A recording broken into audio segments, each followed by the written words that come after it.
Hey there, I'm Hannah, your go-to Excel teacher from Sheet Leveler.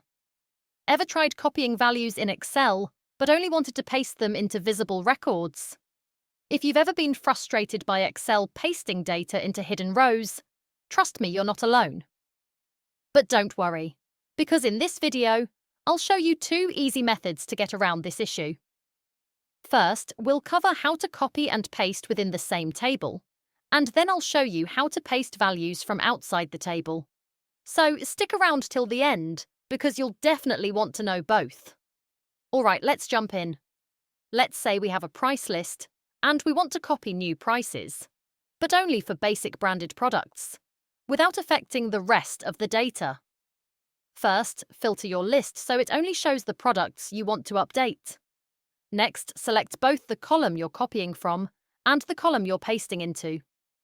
Now head to the Home tab, find the Fill button in the Editing group, and choose either Fill Right or Fill Left depending on where your data is.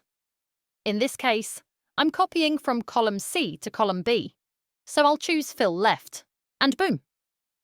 The values are pasted into the correct rows. Let's undo that and remove the filter.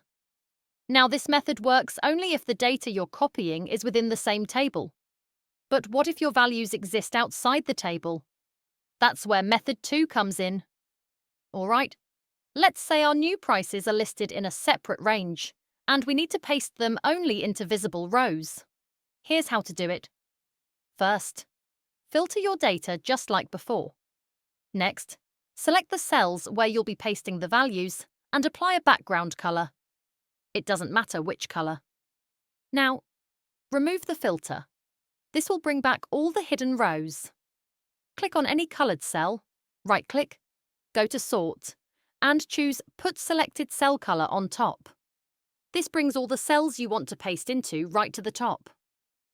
Finally, copy your values, Ctrl+C, select the first colored cell, and just press Enter.